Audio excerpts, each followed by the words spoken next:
जय भीम मित्रांनो. मी आहे राहुल खांडेकर. आज आपण बहुजन संघटकवर एका स्पेशल गेस्टला घेऊन आलेलो आहोत. A special talk show with youth icon. आजचे आपले पाहुणे आहेत आदित्य जीवने. त्यांनी UPSCच्या परीक्षेमध्ये 399 ऑल इंडिया रँक 399 घेऊन संपूर्ण भारतातून नक्कीच ते आता IAS बनून समाजाची देशाची सेवा करण्यास सज्ज झालेले आहेत. यांचा जीवन प्रवास अतिशय थरारक असा आहे. म्हणजे परीक्षेची तयारी करत असताना त्यांना कोरोना झाला आणि या कोरोनावर त्यांनी मात करून हे यश संपादन केलेलं आहे. या यशाला फार महत्व आहे. बाकीच्या अनेक त्यांनी आयुष्यात यश मिळवलेले असतील, परंतु हे यश काही वेगळं आहे. त्यामुळे या यशाचा बद्दल आपण त्यांना अनेक शुभेच्छा देऊ. अभिनंदन तुमचं आदित्य. धन्यवाद सर, धन्यवाद. हा, तर या ठिकाणी आदित्यशी आपण चर्चा करायला सुरुवात करूयात. आदित्यजी, मला तुम्हाला हे अभिनंदन करत असताना प्रश्न विचारायचा आहे की आपण कोरोना पॉझिटिव्ह होता. कोरोना पॉझिटिव्ह असताना आपण मृत्यूच्या दारातून अक्षरशः परत आला होतात आणि अशा परिस्थितीमध्ये आपण आपली मानसिकता पॉझिटिव्ह ठेवून हे यश संपादन केलेले आहे आणि म्हणून या यशाचं फार मोठं महत्त्व आहे. आपण याबद्दल सविस्तर सांगावं अशी मी आपल्याला विनंती करतो. मी एप्रिलला दिल्लीला गेलो होतो. माझा जो म्हणजे यावेळेसचे इंटरव्ह्यू जे होते ते मे महिन्यात होते. माझा 11 तारखेला इंटरव्ह्यू होता. तर मी एखादे थोडंसं यावेळेला म्हटलं की थोडं लवकर जाऊया दिल्लीला, किंवा का बरं की मागच्या वेळेला सुद्धा मी इंटरव्ह्यू पर्यंत पोहोचलो होतो आणि मी अगदी इंटरव्ह्यू आधी गेलो होतो. काही असे मॉक वगैरे कुठे दिले नव्हते व्यवस्थितपैकी. तर यावेळेला थोडं आधी जायचं ठरवलं. तिथे गेलो आणि 14 एप्रिलच्या रात्री मला अगदी कोविडचे काही सिम्पटम्स आले. मला अगदी ताप होता, दुखणं होतं. तर त्यानंतर झालं असं की माझा पहिला सिटी स्कोर काढला मी 3-4 दिवसांत, तो 0 आला, 0. आणि त्यानंतर मला असं वाटलं की आपण बरे होत आहे. काही डॉक्टर मित्र होते, त्यांच्याकडून प्रिस्क्रिप्शन चालू होतं. बट एक डोक्यात हेही होतं की आपला इंटरव्ह्यू 11 तारखेला आहे, आपल्याला लवकर बरं व्हायचं आहे. तिथे 15, 16, 17, 18, 20 तारखेपर्यंत गेला आणि मी बराच होईना. तर मग मी परत एक सिटी स्कॅन केला, कारण की मला हलकं ब्रिथिंग प्रॉब्लेम झाल्या होत्या 21-22 तारखेला.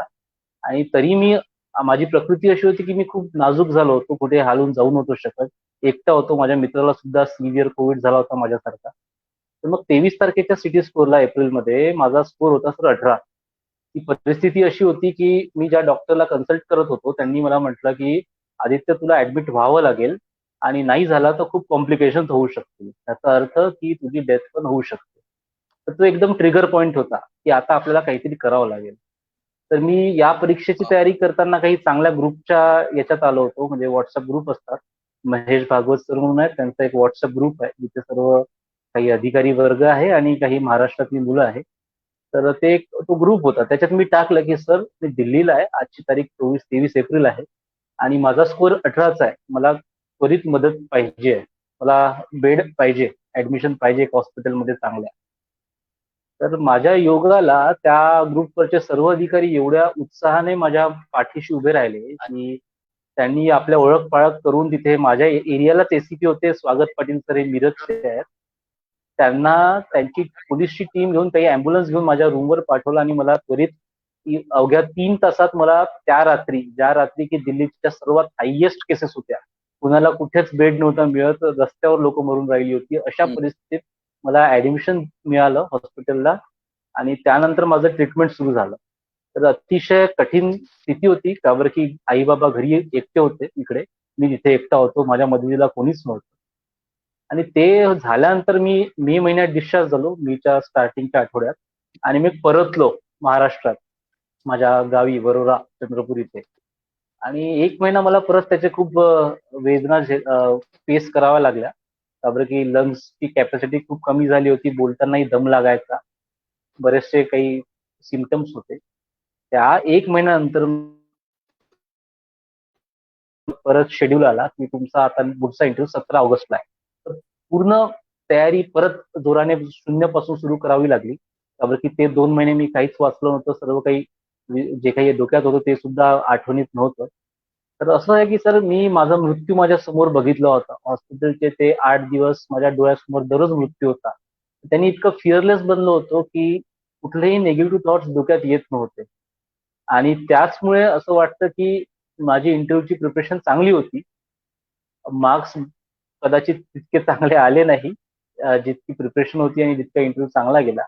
परंतु त्याच्या आधी जेव्हा यावेळेला माझी ही दुसरी मेन्स होती, तर या मेन्सच्या परीक्षेला मी खूप चांगलं असं परफॉर्मन्स केलं. माझे मार्क्स सुद्धा चांगले आहे. एसटीच्या कट ऑफच्या 100 मार्क जास्त आणि ओपनच्या कट ऑफच्या 60-70 मार्क जास्त. तर त्यामुळे एकंदरीत माझा रँक सुद्धा चांगला आला आहे आणि याच्यामुळे मला IAS मिळणार. दुसरा प्रश्न की घरी राहून कसं अभ्यास करतात तर? मी माझा पूर्णतः अभ्यास घरीच केला. म्हणजे मागचा अटेम्प्ट, हा अटेम्प्ट मी वरळलाच माझ्या घरी अभ्यास करायचं. माझे आई वडील दोन्ही नोकरी असतात. बाबा प्रोफेसर आहे, शिक्षिका आहे. तर त्यामुळे वातावरण तर होतच. आणि मी कधीच कुठल्या शिकवणीत फुल टाइम नव्हतो. एखाद्या शिकवणीत थोडंसं गायडन्स घ्यायला गेलो असणार. बट त्याच्यामुळे मला काही असा वेगळा त्रास नाही झाला कोविडमुळे सर, ऍक्च्युली अभ्यासात. दॅट इज व्हेरी, म्हणजे मला हे फार महत्वाकांक्षी तुमचं वागणं वाटलं की तुम्ही तुमच्या लक्ष्यावरून हटले नाहीत आणि त्यामुळेच तुम्हाला हे यश संपादन करता आलं. मुळातच पहिलं आता वेळ म्हणजे तुम्ही हा विषय छेडला म्हणून मी पुढे याच संबंधानं प्रश्न विचारतो की मुळात हा एक मोठा गैरसमज आहे की घरी राहून आपण UPSC किंवा MPSC सारख्या परीक्षा क्रॅक करू शकत नाही, त्या पास होऊ शकत नाही. परंतु तुम्ही त्याच्या उलट केलं, म्हणजे तुम्ही घरी तर होताच होता, परंतु घरी राहून तो अभ्यास करून 399 सारखा रँक घेणं हे फारच म्हणजे दैदिप्यमान असं यश आहे. तर त्यामुळे मला हाच प्रश्न पुढे तुम्हाला विचारायचा आहे की जेणेकरून येणाऱ्या जे विद्यार्थी आहेत यांना सुद्धा कळेल की घरी राहून सुद्धा अभ्यास होतो. वरोऱ्यासारख्या एक साधारण शहरामध्ये जिथे फार काही कॉम्पिटिटिव्ह वातावरण तसं नाही आहे किंवा तिथे UPSC MPSC सारख्या स्पर्धा परीक्षांसाठी लायब्ररी असतील किंवा तशा टाईपचं जे काही स्ट्रक्चर असेल, इन्फ्रास्ट्रक्चर तसं अवेलेबल नाही. दुसरी गोष्ट, तसं मार्गदर्शन सुद्धा तिथे नाही आहे. मग असं असताना सुद्धा तुम्ही MPSC चांगल्या रँकने क्रॅक केली. त्यामुळे मला या ग्रामीण भागातील लोकांसाठी जे घरी राहून अभ्यास करू इच्छितात त्यांना तुम्ही कसं मार्गदर्शन कराल किंवा काय सांगाल की हे होऊ शकतं? तर यामागचं सर्वात मोठं जे रिझन आहे ते आहे आपली इच्छाशक्ती. If we have that will की आपल्याला काहीतरी करायचं आहे तर मार्ग निघतो. मी या धोरणाचा असतो सर. का बरं की खरंच वर्ध्यात इथे कुठे असं गायडन्स नाही किंवा कोणी सांगणारं नाही आणि कॉम्पिटिटिव्ह एन्व्हायरमेंट तर मुळीच नाही. मी माझा सर्व अभ्यास माझ्या घरी माझ्या खोलीतच केला. परंतु सर मी थोडा बोलका होतो, थोडं कॉन्व्हेंट सारख्या शाळेतून शिकलो होतो आणि माझ्या घरी सुद्धा एक शिक्षणाचं वातावरण होतं. तर त्यामुळे इंग्लिश चांगली असल्यामुळे मी काय करायचं की जिल्हा परिषदचे जसे CEO सर आहेत, कोणी असिस्टंट कलेक्टर नवीन जॉईन झाले तर त्यांच्या भेटीला जायचं.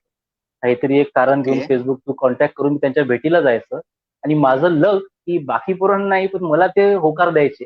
एक फेसबुकवर मेसेज टाकायचा की सर असं असं आहे, मला भेटायचं आहे, आणि ते होकार द्यायचे. एक राहुल कार्डिले सर म्हणून होते त्या IAS चंद्रपूरला, त्या जिल्हा परिषदेला होते आतापर्यंत. त्यांनी मला खूप सहकार्य केलं याच्यात. म्हणजे सहकार्य म्हणजे त्यांनी पूर्णतः मला नाही सांगितलं, बट समोर बसून बोलून एक कॉन्फिडन्स देणे, त्याच्यामुळे माझं म्हणजे कधी मी हटलो नाही. म्हणजे डोळ्यासमोर बघितलं की एक अधिकारी कसा वागतो, काय त्याचं महत्व असते, काय त्याला काम करता, आणि एकदम फर्स्ट हँड एक्सपिरियन्स होता तो माझ्यासाठी. तर त्यामुळे कदाचित मी व्यवस्थितपैकी करू शकलो, हे पण एक आहे. आणि दुसरं असं की इथून कसं म्हणजे काय आपण, मी सर बघतो की माझे बरेच मित्र दिल्ली पुणेला जातात. मी पण काही महिने दिल्लीला होतो, बट मला ते पटलं नाही. त्यावर की माझं असं असतं की आपल्याला व्यवस्थित राहायला, जेवायला व्यवस्थित पाहिजे. बाहेर असलं की माझे बरेच मित्र त्यांनी कंटाळतात. अर्धा त्यांचा वेळ लँडलॉर्डचं टेन्शन आणि मेसमध्ये जेवण काय कसं आणि ते रोगराई याच्यातच वेळ जातो आणि त्यांनी प्रेशर बिल्डअप होतं. त्यापेक्षा घर हे आपलं खूप चांगलं आहे. इथे व्यवस्थित जेवण, व्यवस्थित आई-बाबांचं लक्ष सुद्धा असतं आणि एक आत्मविश्वासाचं बोलणं असतं. तर निगेटिव्ह थॉट्स कुठे आपल्या अवतीभोवती भटकत नाही. पण आपण समजा अशा एरियामध्ये गेलो जसं दिल्ली किंवा पुणे, जिथे स्पर्धा परीक्षा होतात, तर आपण खूप कॉम्पिटिटिव्ह होतो. आपण आजूच्या बाजूच्या या मुलांशी आपलं कॉम्पिटिशन जास्त असते आणि आपण आपल्या स्वतःची कॉम्पिटिशन विसरून जातो. तर समोरचा पुढे नाही गेला तर आपण पण पुढे नाही जात. म्हणून मी घरी होतो तर माझं कॉम्पिटिशन हे फक्त माझ्याशी असायचं की काल मी कसा होतो, आज मी कसा होणार आणि उद्या मला काय करायचं आहे. माझं लक्ष याच्याकडे असायचं आणि त्याचमुळे मागचा माझ्या पहिल्या प्रयत्नात सुद्धा मी इंटरव्ह्यू पर्यंत पोहोचलो आणि यावेळेला तर म्हणजे खूपच छान रिझल्ट असा आलेला आहे. अपेक्षेपेक्षा जास्त मी असं म्हणेन. तर हेच एक धोरण होतं सर, की स्वतःशी आपला स्वतः लढा करा, दुसऱ्याशी कम्पेअर नका करू आणि आपल्या डोक्याला आपल्या कब्जामध्ये ठेवा, की तो इकडे तिकडे भटके ना, की निगेटिव्ह थॉट्स पासून दूर राहा. आणि मोटिवेशन पण सर म्हणजे मी सांगू इच्छितो, की मी सेकंड इयरला डॉक्टर आंबेडकरांचे स्पीचेस अँड रायटिंग जे आहे ते पूर्ण वाचून काढली होती. मला बरंच काही समजलं नाही त्या वयात सेकंड इयरच्या, बट मी वाचलं, तिथलं इंग्लिश बघितली आणि बघितलं, की एक माणूस एवढ्या विषयांमध्ये इतक्या चांगल्यारीत्या कसं लिहू शकतो, की एक ग्रॅज्युएट माणूस सुद्धा ते समजू नाही शकत. त्याला वाचायला त्याला अजून शिक्षण घ्यावं लागेल. तर ती एक प्रेरणा होती सर येस. माझ्यासाठी. नक्कीच तुम्ही अतिशय सोप्या आणि चांगल्या भाषेत काय करायला पाहिजे ग्रामीण भागातील विद्यार्थ्यांनी प्लस ज्यांना घरून तयारी करायची आहे त्यांनी काय करायला पाहिजे हे अतिशय सुंदर पद्धतीने सांगितलं. तुमच्यातला या जेवढे काही सध्या IAS परीक्षेसाठी किंवा UPSC क्रॅक केली त्यांच्यामधला आणि तुमच्यामधला हा वेगळा एकच महत्वाचा गुण आहे की तुम्ही घरी राहून अभ्यास केला आणि घरी राहून तुमची मानसिकता जपली आणि तुमच्या इच्छाशक्तीच्या भरोशावर तुम्ही हे यश संपादन केलं. त्यामुळे या यशाची जी जोड आहे ती दुसऱ्या कशाशी असू शकत नाही. हे यश 100% तुमचं आहे आणि तुमच्या परिवाराचं आहे आणि या तुमच्या अवतीभोवती असलेल्या सगळ्या समाजाचं म्हणा किंवा त्या लोकांचं आहे असं मला वाटते. मी पुढचा हा प्रश्न विचारतो तुम्हाला की तुम्ही तुमचा शैक्षणिक प्रवास साधारण शैक्षणिक प्रवास काय होता? तर माझं जे एज्युकेशन आहे 10वी पर्यंतचं ते वरोरा इथे सेंट अँन्स हायस्कूल आणि सेंट अँन्स पब्लिक स्कूलला CBSE मध्ये झालाय. त्यानंतर मी सर 12वी करता नागपूरला गेलो. नारायणा विद्यालय म्हणून एक CBSEचं कॉलेज आहे. तर तिथे मी माझं 12वी पर्यंतचं शिक्षण घेतलं आणि त्यानंतर Yashwantrao Chavan college of engineering मध्ये मी मेकॅनिकल इंजिनिअरिंग मध्ये ग्रॅज्युएट आहे 2017 बॅचचा. थ्रूआउट द कोर्स मी म्हणजे अति हुशार पण नाही आणि कमी हुशार पण नाही म्हणजे असा मधातला होतो. 10वीला 92% होते, 10 CGPA होते. इंजिनिअरिंगला सुद्धा 8.65 पर्सेंटाईल होते. बऱ्यापैकी ऑप्शन्स अवेलेबल होते माझ्याकडे. मी GRE सुद्धा दिली. फॉरेनला जायचा विचार होता. कॅट सुद्धा क्लिअर केली आहे आणि गेटमध्ये सुद्धा चांगल्या पर्सेंटाईलनी पास झालो. तर माझ्याकडे ऑप्शन्स खूप होती, बट त्यानंतर असा निर्णय आला की करायचं काय? तर मी हे सर्व ऑप्शन्स सोडून या मार्गी लागायचा हा निर्णय घ्यायला मला 1 वर्ष लागला. 17 नंतर मी 18 मध्ये हा निर्णय घेतला की आपण या मार्गी लागू आणि त्याच्यामागे एक खूप थॉट्स होते की कसं पुढे काय, कारण की या परीक्षेत तर अनिश्चितता खूप असते. आपण पुढे काय कसं काय कधीच सांगू नाही शकत. तर असं मला वाटतं की विचार आणि लोकांशी बोलून समजून मी कुठलंही पाऊल उचलतो तर ते नक्कीच मला उपयोगी ठरतं म्हणून. तुमचं इंजिनिअरिंग झालेलं आहे. केमिकल हो. इंजिनिअरिंग मध्ये तुम्ही तुमचं ग्रॅज्युएशन मेकॅनिकल कम्प्लीट केलं. मेकॅनिकल मध्ये mechanical okay. Mechanical mechanical engineering मध्ये तुम्ही तुमचं ग्रॅज्युएशन कम्प्लीट केलं. नेमकं मेकॅनिकल इंजिनियर टू एक प्रशासकीय अधिकारी असं का करावं असं वाटलं? हा तुम्हाला ट्रान्सफॉर्म का करावा वाटलं? तर प्रशासकीय अधिकारी बनायचं स्वप्न आहे माझ्या वडिलांनी बघितलं माझ्या 10वीच्या निकालानंतर. ते आपल्या पोरांनी 92% आणले. CBSEची आमच्या शाळेची पहिली बॅच होती, त्याच्यात मी वन ऑफ द टॉपर होतो. पण मला असा मुळीच विचार नव्हता नंतर, कारण की तेव्हा समजायचं पण नाही. मी फायनल इयरला असताना जसं सांगितलं की माझ्याकडे खूप सारे ऑप्शन्स होते, तर मला टायफॉइड झाला होता त्यावेळेला. तर फायनल इयरच्या जस्ट 2-3 महिन्याआधी संपायच्या. मी घरी होतो 15 दिवस त्या इंजिनिअरिंगच्या मस्ती मजा आणि सर्व मित्रांपासून दूर आणि ते क्राऊड रेस म्हणतो ना, रॅट रेस, की आपण MBA ला जाऊ, इकडे जाऊ, त्या विचारांपासून दूर होतो मी. आणि त्या 15 दिवसात मला खूप विचार करायचा संधी मिळाली घरी राहून. कारण इंजिनिअरिंगच्या वेळेस आपण जनरली कॉलेजमध्येच असतो, घरी फार कमी येणं होतं. घरी आल्यावर वडिलांनी मला परत ते प्रोत्साहन दिलं की तू बघ ना, तू काय 2 वर्ष PG करशील, त्याच्यानंतर तुझी इच्छा झाली तर तू करशील, पण तुझा वेळ 2 वर्ष जाईल. आता तुझं वय 21-22 वर्ष, तू इंजिनिअरिंग अपयश मिळाला तर आपण पुढे जाऊया कसं तरी त्याला. तर त्यांनी मला हे मनात भरवलं आणि मग मी खूप विचार केला. माझे सर्व रिझल्ट पॉझिटिव्ह आले. तर तो निर्णय घेणे पण की UPSC करायची, कारण की UPSC खूप लोकांना म्हणजे मातीत काढतं. म्हणजे खूप लोक अपयशी पण ठरतात. ते माझ्या पुढे उदाहरणं चांगली होती. बट असं वाटतं की ते आतून एक होतं की आपला एसेन्स की आपला सोर्स की आपण काहीतरी केलं पाहिजे. आणि तो एक बेस्ट वे वाटला मला, त्यावर की मला नेहमी समाजाप्रती काहीतरी एक करायची भावना तर होतीच. ती कुठल्या मार्गे करणार हे असं काही संकल्पना नव्हती. मी बरेच थ्रू पण गेलो, बऱ्याच गोष्टीत पण होतो, बट मला असं वाटलं की एक लॉंग टर्म आणि सतत कंटिन्युअस इम्पॅक्ट एखाद्या सोसायटीवर करायचा असेल तर आय एस बनणं ही खूप, म्हणजे आय एस जी आहे सर्व्हिस, ती आपल्याला खूप मोठी संधी देते. वेगळ्या वेगळ्या अँगलनी, डायमेन्शननी, सेक्टरनी, वेगवेगळ्या पदांवर राहून आपण खूप काही करू शकतो, लहानपासून ते मोठ्या लेवलपर्यंत आणि समाजाच्या भिन्न क्षेत्रांमध्ये आणि लोकांसाठी सुद्धा. तर असं माझा विचार होता त्यावेळेला, आणि कदाचित ते आता व्यवस्थित ठरलं, ते बरोबर होतं असं मला आता वाटतं. आणि पुढे पण खूप चॅलेंजेस येतील. असं नाही की झाली परीक्षा, मी बनलो आणि सर्व एकदम समोर आहे. पण बघूया, जसं आजपर्यंत चॅलेंज स्वीकारत आलो आणि सोल्युशन्स निघत गेले, तसंच पुढे पण घडेल ही मला अपेक्षा आहे सर. नक्कीच चॅलेंज स्वीकारणं हा तुमच्या स्वभावाचा मला एकूणच गुण दिसतोय, आणि ते चॅलेंज स्वीकारतच तुम्ही या यशापर्यंत पोहोचलेला आहात या ठिकाणी.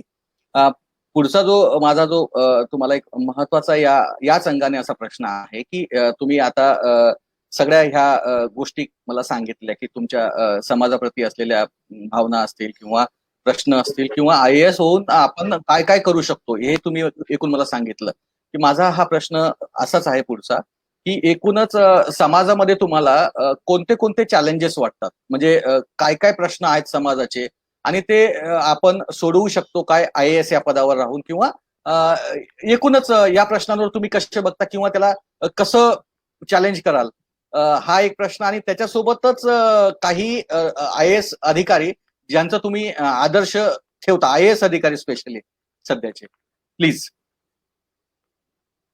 तर माझ्या या लिमिटेड अभ्यास जो आजपर्यंत मी केला आहे, समाज बघितलाय, त्यातून मला असं वाटते की अज्ञान हे सर्वात मोठा शत्रू आहे माणसाचा.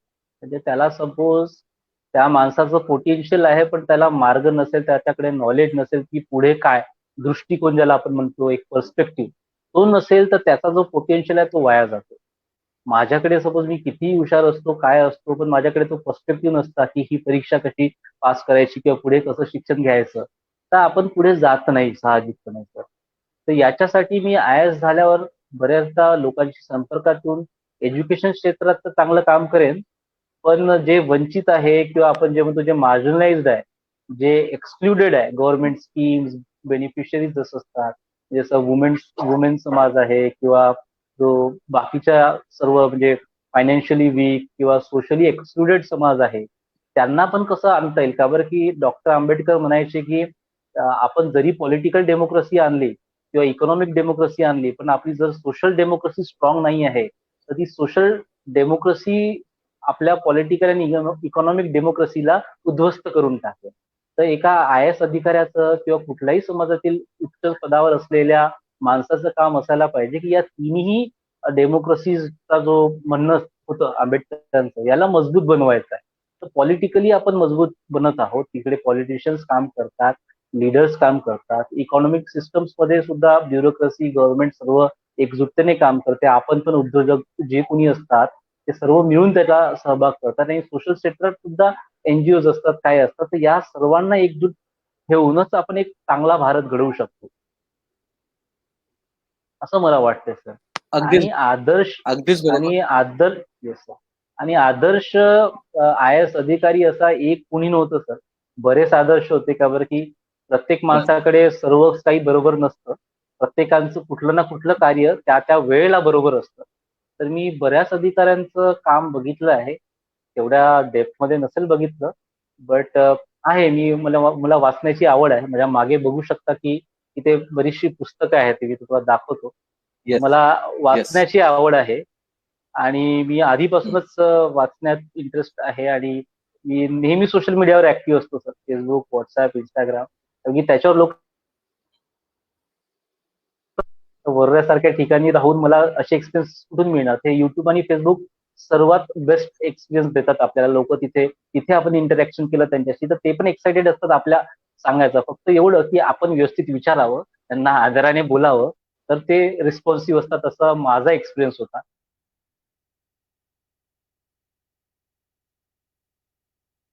बरोबर आहे सर, अगदी बरोबर बोललात तुम्ही. की आपण जर ज्या पद्धतीनं आपण लोकांशी इंटरॅक्ट करतो त्याच पद्धतीने लोक आपल्याशी इंटरॅक्ट करून आपल्याला त्या पद्धतीनं सपोर्ट करतात किंवा त्याला आपल्याला ते उत्तर देतात आणि सोल्युशन सुद्धा आपल्याला त्या पद्धतीने सांगतात ते. तर नक्कीच तुम्ही बरोबर बोललात. तर एकूणच मला या संबंधाने पुढचा असा प्रश्न विचारायचा आहे की तुम्ही नेमकं युपीएससी एमपीएससीची तयारी कधीपासून सुरुवात केली आणि किती वर्षात तो अटेम्प्ट केला, हा जो प्रवास आहे हा थोडासा थोडक्यात आम्हाला समजावून सांगावा प्लीज. तर मी माझ्या या मागच्या काही वर्षात फक्त 2 परीक्षा दिल्या. ती म्हणजे मागच्या वेळेसची युपीएससी आणि यावेळेसची युपीएससी. मला एमपीएससी बद्दल शून्य नॉलेज आहे. मी फक्त युपीएससीच दिली आणि बाकी कुठल्याच परीक्षा नाही दिल्या. माझा हा प्रवास कदाचित 2018 मध्ये सुरू झाला, जेव्हा मी युपीएससीचा पूर्णतः व्यवस्थितपैकी अटेम्प्ट द्यायचं ठरवलं.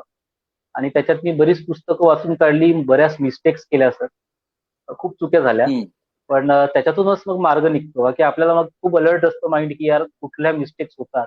आणि माइंड आपलं तसं एक नेटवर्क फॉर्म करते, न्यूरल नेटवर्क फॉर्म करते की कसं अप्रोच करायचा, कुठं जास्त वेळ द्यायचा, कुठे नाही. तर अशा प्रकारे हा माझा प्रवास होता. हा माझा दुसरा प्रयत्न होता इंटरव्ह्यूला आणि त्याच्यात मला यश मिळालं. हे मी माझं भाग्य पण समजतो आणि मेहनतीचं फळ पण समजतो. तर या दोन्ही गोष्टी आहे. येस येस येस येस, बरोबर. नक्कीच तुमचं ती मेहनतच आहे, ती चिकाटी आहे आणि अर्थातच तुमची ती प्रचंड बुद्धिमत्ता आहे जी ज्या लेवलनं तुम्ही ते ग्रास्प करता आणि तेच तुम्ही त्या पद्धतीने ते उतरवलेलं आहे परीक्षेच्या रूपामध्ये.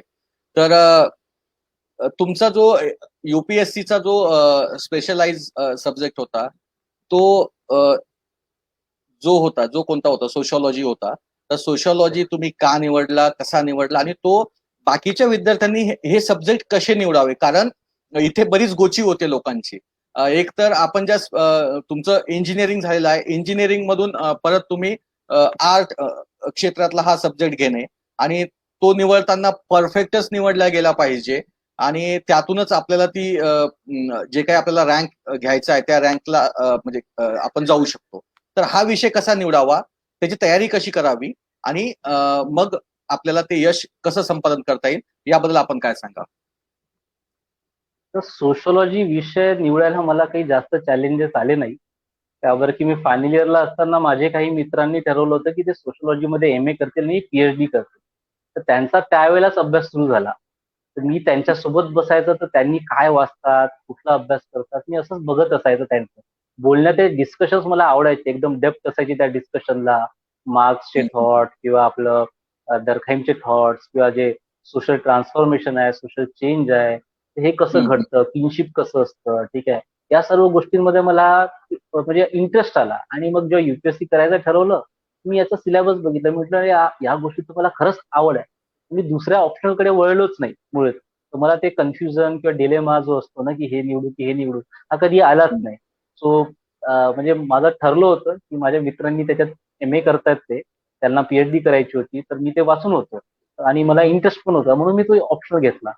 बट समजा विद्यार्थी घेणे इच्छित असतील तर त्यांनी पहिले असं त्याचा सिलेबस बघावा आणि त्यामध्ये कशा प्रकारचे प्रश्न येतात, प्रिव्हियस इयर क्वेश्चन्स बघावे. तर थोडंसं एनसीईआरटी लेवलवर वाचून बघा, थोडंसं कोणाशी इंटरॅक्ट करा की ज्यांनी त्याच्यात एम ए केलाय, बी ए केला आहे. तर त्यानंतर तुम्हाला कसं की तुम्हाला बोलायला पण आवडतं का, तुम्हाला समज कशी निर्माण होते, तुमचं डोकं असं व्यवस्थित एक असं वाटतं की कोणाकडून ऐकलं तुम्ही सोशॉलॉजीचं काही, तुम्हाला असं तो वाव मुवमेंट येतो की बापरे काय बोलून बसला हा माणूस. असं समजा येत असेल तर तुम्ही घ्या, कारण की अल्टिमेटली ही प्रोसेस कशी आहे की एक एक वर्ष एक्झामच चालतं. तर ते तुम्हाला नेहमी काही नवीन वाचलं की ते इंटरेस्ट डेव्हलप व्हायला पाहिजे. नुसतं की पुस्तक वाचा आणि लिहा असं असतं तर बरेच लोक झाले असते कदाचित. तर माझा पर्स्पेक्टिव्ह असा असायचा आणि जे एम ए झाले माझे मित्र, जे पीएचडीला सुद्धा गेले, मी त्यांच्यासोबत पण नेहमी डिस्कस करत असायचं. मला नेहमी इंटरेस्ट असायचा की त्यांचं वाचन जास्त असायचं, मला तो युपीएससीसाठी फार कमी असायचं त्यांच्या कंपॅरिझन मध्ये. तर मी त्यांच्याशी इंटरॅक्ट करायला मला मजा यायची, तर त्यांना पण मला वरच्या लेवलनी सांगायला त्यांना सुद्धा मजा यायची. तर असं ते घडलं सर. आणि सोशॉलॉजी किंवा डिटेलमध्ये असतो, थोडा वेळ द्यावा लागतो. थोडंसं रॅट रेस पासून दूर, की कोचिंग लावा 3 महिन्यात ऑप्शनल संपेल असं नसतं. त्याच्यात गडबडी होतात आणि आपले म्हणजे अटेम्प्ट वाया जातात. थोडा कुठल्याही प्रोसेसला थोडा वेळ द्या आणि तेव्हाच तुम्ही मग त्याला व्यवस्थितपैकी समजू शकता आणि त्याच्यातून काहीतरी म्हणजे आपलं फ्रुट्स बिअर करू शकता आपल्या त्या मेहनतीची. असं म्हणजे. नक्कीच फार म्हणजे मोजक्या शब्दात तुम्ही सांगितलं की बरेचदा असं असायचं की आपण 10वी-12वी मध्ये असताना आर्टवाल्यांना अगदी म्हणजे तो असतो तो एक सायन्सच्या विद्यार्थ्यांचा तो दृष्टिकोन असतो की आर्टच्या विद्यार्थ्यांचं काही होऊ शकत नाही, परंतु आर्ट्सच्या विद्यार्थ्यांमुळे आज तुम्ही म्हणजे त्यांना तुम्ही थोडं श्रेय देताय या ठिकाणी. फार चांगली गोष्ट आहे. या प्रवासामध्ये तुम्हाला सर्वात महत्वाची गोष्ट म्हणजे ती असते की परीक्षा जी ज्याला आपण म्हणतो इंटरव्ह्यू परीक्षा. तर इंटरव्ह्यू परीक्षा याची तयारी नेमकी कशी करावी आणि नेमके काय लेवलला प्रश्न असतात किंवा काय एखादं उदाहरण देऊ शकत असाल म्हणजे पॉसिबल असेल तर ते पण द्यावं, जेणेकरून मुलांना सुद्धा त्या पद्धतीची, विद्यार्थ्यांना सुद्धा त्या पद्धतीने मार्गदर्शन मिळेल.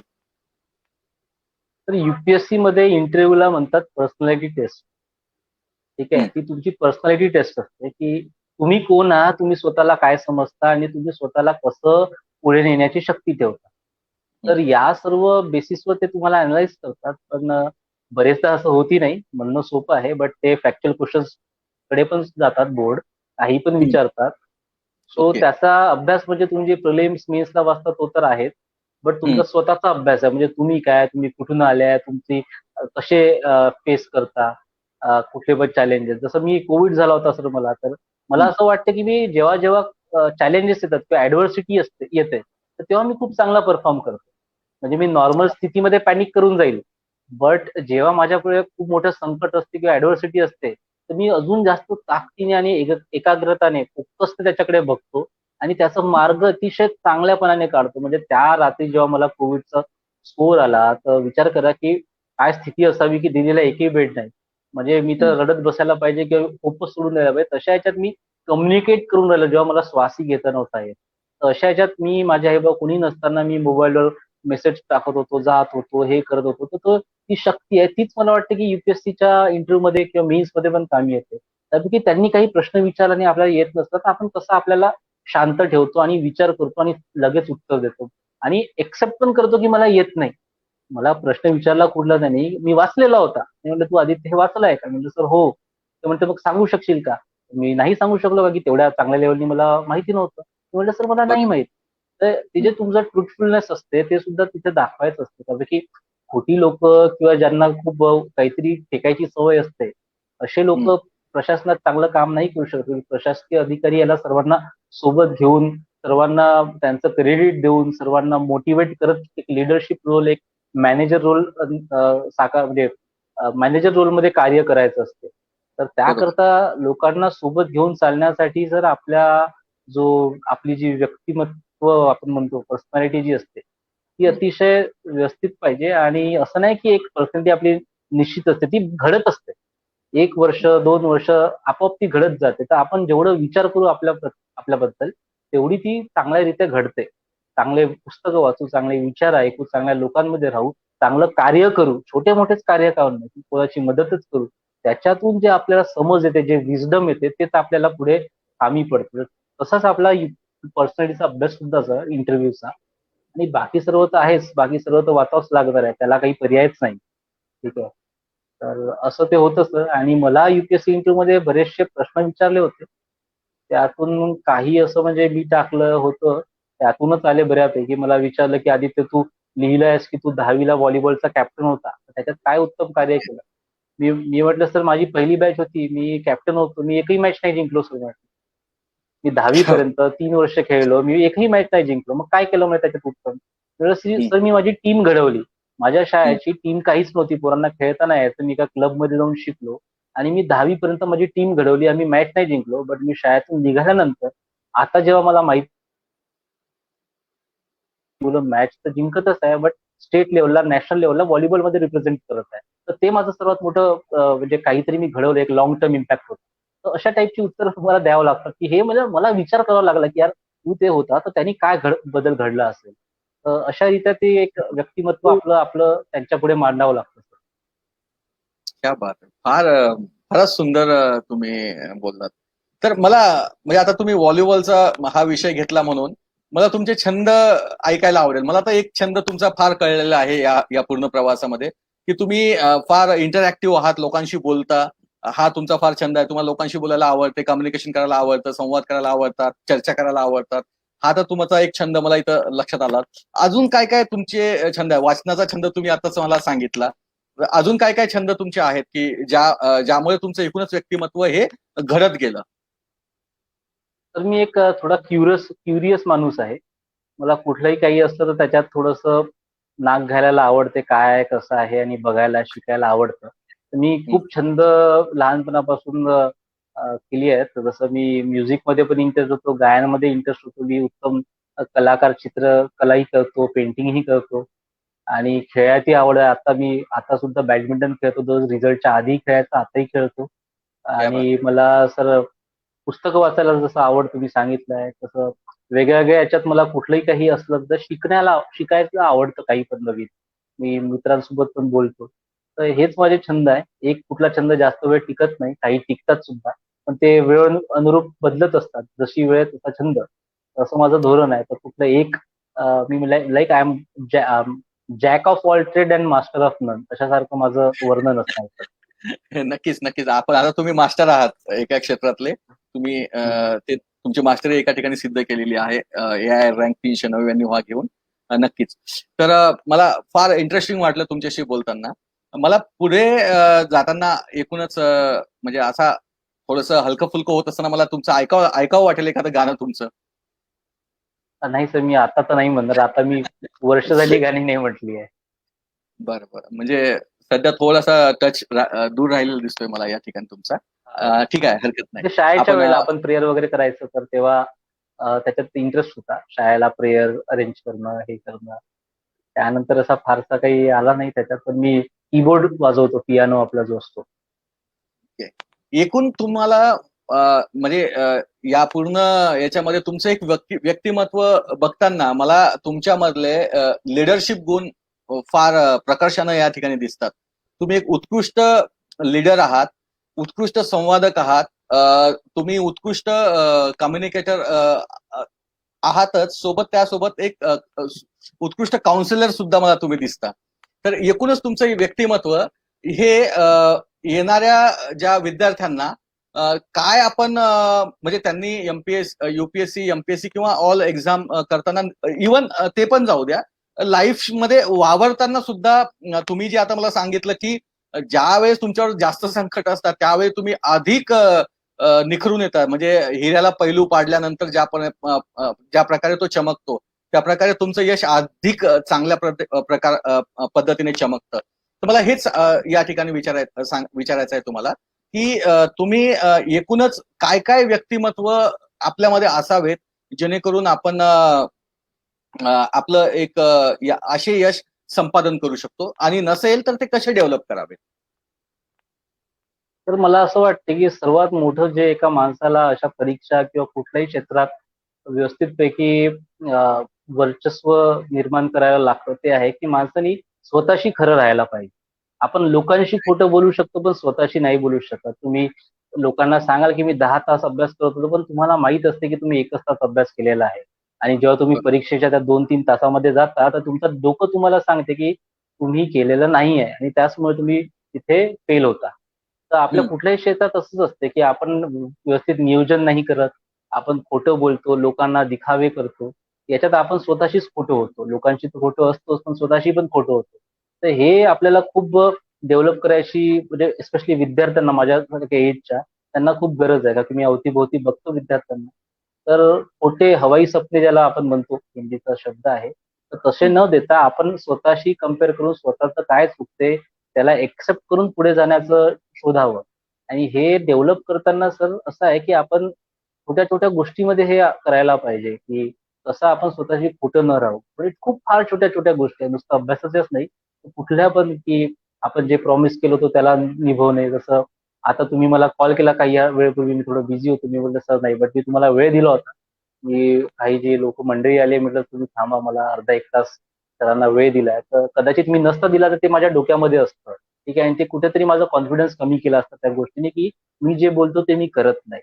तर हेच या ज्या छोट्या-छोट्या गोष्टी आहे ना सर, या तुमचा अल्टिमेट कॉन्फिडन्स जो या कॉम्पिटिटिव्ह एक्झाम मध्ये लागतो तो बिल्डअप करतो. आणि हाच कॉन्फिडन्स ना तुम्हाला किती ऍडव्हर्सिटी हो त्याच्यातून तुम्हाला पुढे नेतात. म्हणून कुठले प्रश्न असो की काय असो, तुमचं डोकं तुमच्या हातामध्ये असतं ना. हे बाबा आमटेंचं ते एक म्हण आहे की the confidence must rest in your wrist. तर युपीएससी मध्ये तुमचं डोकं पण तुमच्या हातात पाहिजे, आणि तुमच्या ज्या नसांचं आहे, जे तुमचं सिग्नल्स आहे, ते पण तुमच्या हातात केंद्रित पाहिजे की तुम्ही म्हणाल तसं ते वागेल. नाहीतर आपण आपल्याच थॉटमुळे, निगेटिव्ह थॉटमुळे आपण खाली दबतो आणि आपल्या यशापासून, आपल्या पोटेन्शियल पासून दूर जातो. नक्कीच. म्हणजे एक गुण तुम्ही फक्त तिथं सांगितला मला की ट्रुथनेस. मला जो पुढचा गुण विचारायचा आहे की लीडरशिप, त्याबद्दल तुमचं काय, किंवा एक मॅनेजरियल स्किल्स ज्या असतात त्या असाव्यात. आता ट्रुथनेस बाबतीत तर आपल्याला क्लिअर आहे की ते स्वतःमध्येच असावं लागतं. नसेल तर ते आपण खरं बोलण्याचा प्रयत्न करून ते करू शकतो. परंतु लीडरशिप गुण जो आहे तो काही प्रत्येकात असू शकत नाही, किंवा मॅनेजरियल स्किल असू शकत नाही. तर मग ह्या गोष्टी आपण कशा डेव्हलप कराव्यात? तर मॅनेजर किंवा लिडरशिप या ज्या क्वालिटीज आहे किंवा गुण आहेत, याच्यासाठी सर्वात मोठं जे लागतंय की courage. Courage to go beyond what others say. Courage to think out of box. काहीतरी वेगळा विचार करायचं, काहीतरी एक विजन दाखवायचं की अडथळे येतील. समजा तुमच्यात ते करेज नाही आहे ते चॅलेंजेस फेस करायच्या, तर तुमची लिडरशिप कधी दिसणारच नाही. आणि करेज असेल तर तुम्ही त्या करेजनी सर्वांना सोबत घेऊन सुद्धा चालाल. तर या सर्व गोष्टी खेळतो आपण जेव्हा शाळेत, त्या 4 मित्रांमध्ये असतो, किंवा आपल्या युथमध्ये आपण मित्रांशी बोलतो, किंवा आपल्या कॉलनीमध्येच कुठली घटना झाली, काही झाली, साधा एक्झाम्पल की एखादा माणूस रस्त्यावर ऍक्सिडेंटनी पडला, तर आपण किती शार्प माइंडनी तिथे काम करतो. लोक तर भीड तर जमतं, बट आपण नेहमी बघत असाल की एखादाच कुणी माणूस असेल जो खूप तत्परतेने जाऊन तिथे त्याला उचलून त्याला ऍडमिट करतो, किंवा ऑटो, त्याचं डोकं खूप फास्ट चालतं. तशा छोट्या Yes. छोट्या ऑब्झर्वेशन करून सुद्धा पण आपण त्या आपल्यात आणू शकतो. पुस्तकं वाचा चांगली लिडरशिपवरची. ठीक आहे, त्यांनी पण आपल्याला एक म्हणजे आपल्या जे काय म्हणतो आपण इंट्रोस्पेक्शन घडतं. म्हणजे आपल्याला आरशासमोर आपण दिसतो की आपण कसं आहोत, कसं वागलो. आणि कुठलंही कार्य केल्यावर त्याचं आपण विचार करायला पाहिजे की काय चुकलं, काय नाही. आणि चुकी झाली असेल तर त्याला एक्सेप्ट करा ना. त्याच्यापासून दूर नका जाऊ की मीच बरोबर. तो आपला मीपणा असतो, जो इगो असतो, त्याला साईडला जेव्हा आपण ठेवतो ना, तेव्हा आपण सर्वांशी मिळून मिसळून जाऊ शकतो. आणि एक ऍटिट्यूड पाहिजे की नेव्हर टू डाय ऍटिट्यूड म्हणतो ना, की जे ठरवलं त्याला करेल. बट करताना समजा काही मूर्खपणा करत असेल तर ते सुद्धा लक्षात आलं तर तो थांबवेल. याची सुद्धा आपल्याला तयारी पाहिजे. Great, great. अगदी म्हणजे खूप महत्वाचे पॉइंट्स तुम्ही या ठिकाणी दर्शकांना, नवीन विद्यार्थ्यांना सांगितलेले आहेत. नक्कीच यावेळी हे यश तुम्ही अगदी वयाच्या 26व्या वर्षामध्ये संपादन केलेलं आहे. अजून ते पूर्ण व्हायचं आहे, होईल आता. इतक्या आणि इतक्या कमी अटेम्प्ट मध्ये हे तुम्ही यश संपादन केलेलं आहे. त्याबद्दल तुमचं कौतुक आणि अभिनंदन. जेवढं करायचं तेवढं नक्कीच कमी आहे. परंतु हे या यशामध्ये कुणाकुणाचा वाटा आहे, किंवा याच्यातलं काय काय, कसं श्रेय कुणाला जातं? म्हणजे यावेळी तुम्ही कुणाला धन्यवाद व्यक्त करायचं असेल तर करू शकाल, किंवा असे असे कोण कोण व्यक्ती आहेत? तर सर्वप्रथम मला जन्म देणारे माझे आई वडील आणि मला घडवणारे तेच आहे. मी सदैव त्यांच्या संपर्कात होतो. माझे रिलेटिव्ह, काका, मामा, ते सुद्धा नेहमी मला मोटिवेट करायचे. निगेटिव्हिटी कुठे नसायची. आणि आता माझा जो मृत्यूपासून मला वाचवणारे जे अधिकारी, स्वागत पाटील सर असतील, महेश भागवत सर असतील, नितीश पातोडे सर आणि आनंद पाटील सर, आणि समस्त बाकीचे जे मित्रमंडळी होती, त्यांनी त्या काळात मला एक पॉझिटिव्हिटी दिली. तर हा माझा म्हणजे पुनर्जन्मात तर मी विश्वास ठेवत नाही, बट एक अनादर चान्स टू लाईफ मी म्हणेल. It is not like rebirth, but अनादर चान्स टू लिव्ह. या दुसऱ्या जो मला संधी मिळाली, तर त्याच्यात मी आयएस सुद्धा झालो अवघ्या 3-4 महिन्यात. तर कदाचित या आता पुढचे, म्हणजे माझं 25 कम्प्लीट आहे, आता हे पुढची 25 आणि जे काही 60 वर्षापर्यंत मी या सेवेत राहील आणि मरेपर्यंत लोकांच्या सेवेत राहील. तर कदाचित त्याच्यात ह्या सर्व गोष्टी आणि ज्यांनी मदत केली, काय केलं, शिकलो, या सर्व लक्षात ठेवून मी काम करेल असं मला वाटतं. ग्रेट. फार चांगलं वाटलं तुमच्याशी बोलून. आपण या ठिकाणी मला तुम्हाला म्हणजे शेवटचे काही 1-2 प्रश्न विचारायचे आहेत, की पुढची प्रोसेस कशी असते? म्हणजे आता तुमचं सिलेक्शन झालेलं आहे, आता काय पुढे काय असतं? तर आता जितकं मला माहिती आहे, 5 डिसेंबर पासून फाउंडेशन कोर्स असतो. जवळजवळ 2.5-3 महिन्याचा असतो. तो मसुरीला Lal Bahadur Shastri national academy of administration इथं असतो. त्याच्यात सर्व सर्व्हिसेस म्हणजे IAS, IPS, IRS किंवा कुठल्या पण ज्या सर्व्हिसेस आहे फॉरेन, तिथे सर्व जे कॅन्डिडेट जे सिलेक्टेड असतात तिथं कॉमन कोर्स असतो, ज्याने की सर्व विद्यार्थ्यांमध्ये एक आपुलकीची विद्यार्थी म्हणजे सिलेक्टेड ऑफिसर्समध्ये एक ब्रदरहूड फ्रॅटर्निटी डेव्हलप होते. त्यानंतर सर्व जसं IPS हैदराबादला जातात 3 महिन्यानंतर, IRS नागपूर, फरीदाबाद इकडे तिकडे जातात. तसे वेगवेगळ्या सर्वश्रेष्ठ लोक आपापल्या अकॅडमीला जातात. आणि IAS हे मसुरीलाच असतात. मसुरीमध्ये परत काही फेज 2 असतो, फेज 1, फेज 2 असे कार्यक्रम असतात. आपली डिस्ट्रिक्ट ट्रेनिंग असते, भारत दर्शन असते आणि फॉरेन अटॅचमेंट सुद्धा असते. तर माझ्या माहितीप्रमाणे हे पूर्ण 20 ते 24 महिने म्हणजे 2 वर्ष चालतं आणि त्यानंतर आपल्याला फर्स्ट पोस्टिंग मिळतं इंडिपेंडंट चार्ज. तशी ही वाटचाल असणार आहे सर. ओके. सो म्हणजे आता एक 2 वर्ष हा पूर्ण ट्रेनिंगचा काळ चालेल आणि त्यानंतर मग आपली पोस्टिंग होईल आणि नक्कीच तुम्ही आम्हाला महाराष्ट्रामध्ये दिसाल एक आदर्श जिल्हाधिकारी म्हणून. या आपल्याला शुभेच्छा देतो आणि दर्शकांनी तुम्हाला फार धन्यवाद व्यक्त केलेले आहे या ठिकाणी. अनेकांनी तुम्हाला शुभेच्छा दिलेल्या आहेत. अनेक लोकांनी तुमचं कौतुक केलेलं आहे. मृत्यूवर मात करून तुम्ही हे यश मिळवलं, हे याचं सगळ्यांनी कौतुक केलेलं आहे. आणि याच ठिकाणी वयाच्या 26 वर्ष पूर्ण व्हायचे आहेत. वयाच्या 25व्या वर्षी तुम्ही हे यश संपादन केलं. हे नक्कीच तुम्ही तुमच्या इच्छाशक्ती, तुमच्या जी काही बुद्धिमत्ता आहे, तुमची लिडरशिप क्वालिटी, परफॉर्म करण्याची जी तुमची स्किल आहे, या सगळ्या स्किलवर तुम्ही हे यश संपादन केलं आहे. तुम्ही भविष्यात एक चांगला आदर्श व्यक्ती, जिल्हाधिकारी म्हणून काम कराल.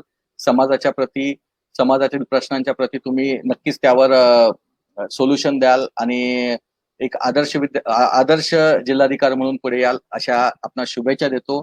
अनेक अनेक मंगल कामना. आपण बहुजन संघटक शी बोललात याबद्दल आपले धन्यवाद आणि परत एकदा शुभेच्छा. धन्यवाद सर, धन्यवाद. मला पण खूप आनंद झाला आपल्याशी चर्चा करून आणि माझा जो प्रवास आहे कदाचित बऱ्याच लोकांना एक प्रेरणा देईल ही अपेक्षा करतो. Thank you sir. नक्कीच सर. धन्यवाद सर.